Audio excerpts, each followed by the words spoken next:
So in the last um,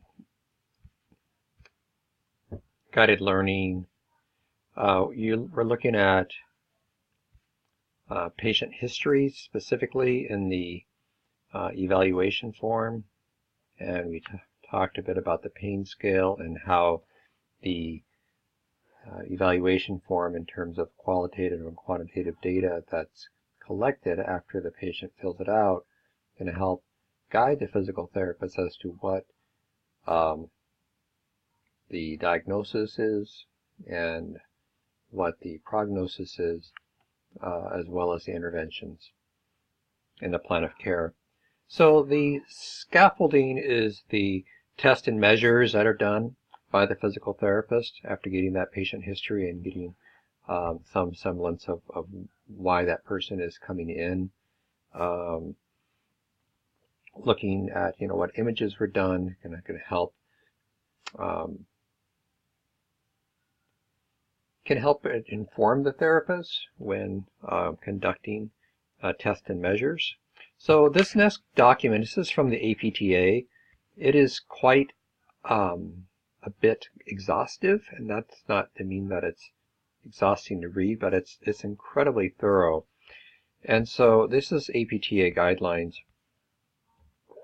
So really looking at uh, these different areas of practice. So the systems review, if you look back at Pagliarulo, when in the chapter of physical therapists, it really goes through assessing these various systems, taking vital signs, for example, looking at medical history, inspecting skin, if relevant, and then musculoskeletal system. And a PT doesn't go through and do all these tests. They only perform the ones that are relevant. If someone comes in with low back pain, certainly taking range of motion of the lumbar spine and all planes of motion the spine moves would be relevant. And then, if, for example, that patient had low back pain and they're reporting tingling down the lower extremity, as we're looking at the patient history and the reason for referral, when they kind of go through and draw little marks down their foot, then the PT would look at, how is a person's balance if they're having radicular or symptoms that are traveling from the spine down to the leg. Is that affecting this person's balance?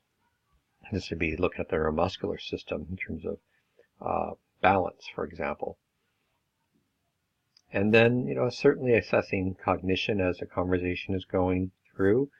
And that depends upon the patient. If someone comes with a diagnosed history of dementia, the PT would be much more cognizant of not just simply consciousness, but also cognition.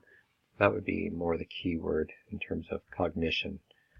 And if someone was on a hospital bed and was going to be assessed and evaluated by the PT to be considered for passive or active assisted range of motion and some early bed mobility, and then perhaps consciousness would be looked at also. Test and measures, again, is what's relevant.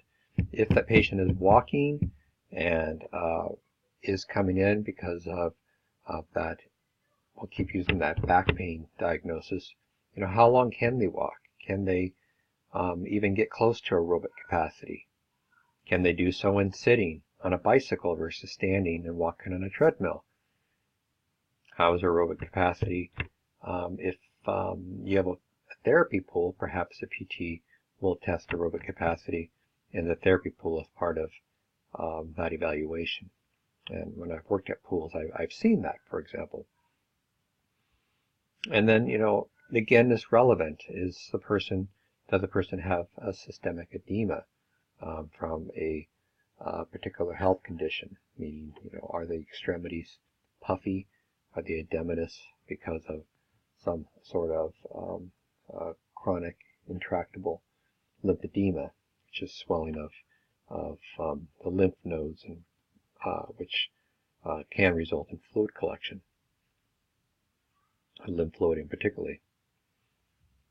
how motivated is that person to participate? Are they motivated, or are they here just because it's something they're told they have to do, for example? Do they use assisted devices? If they don't, then it's not relevant, right? Someone with a heart condition, this is more relevant to look at circulation. If they have a neurological impairment, something sensory impairment, then assessing cranial nerves could be more relevant in that case. What type of a job do they do? Are they someone who has back pain that's at a chair all day long? Then assessing their sitting posture in an office chair would be relevant. Gait locomotion and balance.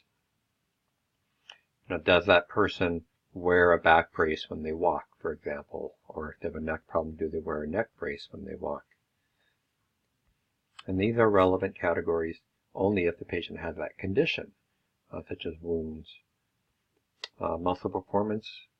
How strong is that person in terms of their musculature, in terms of their abdominals, if it's a low back pain patient? And neuromotor development, sensory integration would be more relevant with children or someone who has a new neurological event or progressive neurological problems such as ALS. And we talked a bit about pain already. Posture you're familiar with. Again, only if relevant. Posture is generally assessed in most patients if they're out of bed and able to change positions, for example. Reflexes are tested if there's a neurological impairment or if there's some concern about integrity of reflexes. So quite exhaustive. Again, the PT is not going to do all of these. And then you have that formal documentation of all the tests and measures that are done. Key factors that influence the patient-client status. How much support do they have at home? Are they living alone? If relevant, cognitive factors. And then coming up with a PT diagnosis. Then the prognosis we talked about, and then the plan of care. Then finally a treatment note is done by the PT. Not always. There are times when the evaluation takes over an hour, so the treatment is deferred to the PTA the next visit. But often in many buildings they do want some treatment time, even if it's only 15 minutes, to happen during that evaluation visit by the PT. So I'm not meant to overwhelm you. You don't have to know all this. This is just for you to get familiar with the thinking process and all the different body systems and tests and measures that a PT considers whether to perform them or not perform them based upon the health condition they're working with. And it's also good for you to know as PTAs how exhaustive the thinking process is and in terms of thoroughness that a strong PT evaluation considers before you see the patient as the PTA.